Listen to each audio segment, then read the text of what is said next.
नमस्कार. Green gate resort मध्ये आपलं स्वागत आहे. या रिसॉर्टचं नाव ग्रीन गेट का आहे हे आपल्याला दृश्यांवरनं कळलं असेलच. ही दृश्य जी आपण पाहताय ती 2 वर्षापूर्वीची असून इथे आता बदल घडलेले असू शकतात. प्रेक्षकांना विनंती की आता जर ते तिथे गेले तर झालेले बदल त्यांनी आम्हाला नक्की कमेंट्स मध्ये कळवावे. साधारण हिरवागार निसर्ग, छान परिसर आणि डोंगरावर वसलेलं असं हे रिसॉर्ट आणि तिथली आता एक बारीकशी रूम टूर. ही जी रूम आपल्याला दिसते ही त्यांनी आम्हाला पहिल्यांदा अलॉट केली होती. पण इथे खाली जो स्विमिंग पूल दिसतोय त्याच्या शेजारीच हातोडी आणि खेळ्याने सुमधुर संगीत उमटत असल्यामुळे आम्ही त्यांना ही रूम बदलून द्यायला सांगितली. कारण मुंबई आणि मुळशी या दोन्ही ठिकाणात आम्हाला काहीतरी बदल हवा होता. तोचपणा याचा कंटाळा आल्यामुळे आम्ही त्यांना रूम बदलून द्यायला सांगितली. पण तरीही खास प्रेक्षकांसाठी ह्या रूमचा रूम टूर आम्ही देतो आहोत. साधारणपणे असा बाथरूम मधनं हॉल दिसेल, बेड दिसेल अशीही सोय ह्या बाथरूम मध्ये होती, जी आता आपण पहा. ज्याला शौक असेल त्यांनी असे करावे. तर अशी ही रूम प्रशस्त, व्यवस्थितपणे 2 लोकांना राहण्यासाठी, बाहेर गॅलरी, खाली हा बारकासा स्विमिंग पूल. इथे रूम बदलून द्यायचे आम्ही सांगितल्यानंतर आम्हाला ते आणखी वरती डोंगरावर घेऊन गेले. होय, आधी सांगितल्याप्रमाणे हे रिसॉर्ट डोंगरावरच आहे, ताम्हिणी घाटात. आता ही जी नवीन रूम त्यांनी आम्हाला अलॉट केली ती आम्ही तुम्हाला दाखवतो. तिथला हा बाहेरचा परिसर, जेवणाची आणि नाश्ता पाण्याची इथे सोय. आपण इथे बसून नाश्ता पाणी वगैरे करू शकता. इथेच शेजारी त्यांनी छोटस सिनेमा थिएटर सुद्धा बनवलेलं आहे. हे अशा प्रकारचे डायनिंग टेबल. अजून पुढे गेल्यावर आता नवीन रूम आपल्याला आम्ही दाखवू. ही अशी लादी, हे माझे पाय आणि हा नवीन रूम. वेलकम. अजून प्रशस्त खोली, अजून मोठे आरसे, अजून मोठा बाथरूम मध्ये तीच सोय जी आधीच्या रूम मध्ये होती, ती म्हणजे बाथरूम मधून बाहेर खोलीत काय चाललंय हे बघण्याची सोय.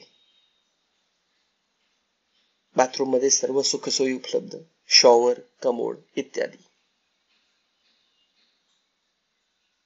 आता बाथरूमच्या बाहेर येऊया. साधारणपणे अशी कपाट, तुम्ही येताना आणलेलं सामान ठेवायला मुबलक जागा, मोठाच्या मोठा बेड, हिंदी सिनेमात दाखवतात तसला, टीव्ही, चहा, कॉफी, पाण्याच्या बाटल्या, ही काही मासे भिंतीवर लटकलेले, ही माझी बायको, सोफा आणि इथे सुद्धा असलेली छान गॅलरी आणि त्या गॅलरीचे हे 2 दरवाजे ओलांडून बाहेर आल्यावर अशी बैठकीची व्यवस्था, जिथे बसून आपण संध्याकाळचा चहा, सकाळचा चहा, नाश्ता किंवा रात्री इतर काही पेय प्यायची असतील तर ती पिऊ शकता. समोर छानपैकी दरी, डोंगर, बॅकवॉटर्स आणि हा खाली स्विमिंग पूल, मोठाच्या मोठा. हा प्रायव्हेट स्विमिंग पूल असून इथे फक्त ह्या रूम्स मध्ये राहणाऱ्या प्रवाशांना किंवा पाहुण्यांनाच तो वापरायला परवानगी आहे.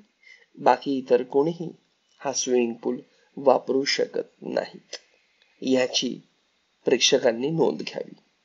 त्यामुळे जवळपास हा तुमचा प्रायव्हेट स्विमिंग पूल असल्यासारखेच आहे. ओहो, कॅमेरा क्लोज जातोय कारण सिंहाच्या तोंडातनं येणारं पाणी दाखवायचा प्रयत्न. आणि अशा प्रकारे संध्याकाळ झालेली आहे. भिंतीवरचे मासे, सुंदर लाइटिंग, तोंडातून पाणी येणाऱ्या सिंहाच्या डोक्यावर आता दिवे पेटलेले आहेत. शांत, सुंदर आणि नयनरम्य अशी ही संध्याकाळ. डोंगरांच्या पलीकडे सूर्य अस्ताला गेलेला आणि इथे आम्ही रिसॉर्टवर स्विमिंग पूलच्या काठावर बसून ह्या दृश्याचा आनंद घेत होतो. आम्ही इथे काय खाल्ले, नाश्ता काय केला, जेवलो काय, ह्याचे अजिबात शूटिंग केले नाही, कारण ते दाखवण्याजोगं नव्हतं. फारच सुमार होतं. तुम्ही हा सूर्यास्त पहा, जो मी स्विमिंग पूलच्या आत जाऊन कॅमेरा पकडून शूट केलेला आहे. एवढी कष्ट, एवढी मेहनत फक्त प्रेक्षकांसाठी. हा मी दिसतो सूर्याला स्विमिंग पूलच्या पाण्याने अर्धे वाहतात. संध्याकाळच्या सूर्याला अर्धे वाहतात की नाही मला माहित नाही. तर तिकडच्या गॅलरीत उभे राहून अंधार पडल्यावर साधारण असे काहीसे आम्ही दृश्य टिपले. ते प्रेक्षकांनी पाहावे आणि इथे येऊन आपल्याला जर एन्जॉय करायचे असेल तर नक्कीच आपण करू शकता. आणि इथे झालेले बदल ते काय आहेत, कसे आहेत ते आम्हाला कमेंट्स मध्ये सांगू शकता. तोवर आता आम्ही आपली रजा घेतो. भेटू पुढच्या व्हिडिओमध्ये. नमस्कार. सबस्क्राईब, लाईक, शेअर जरूर करा.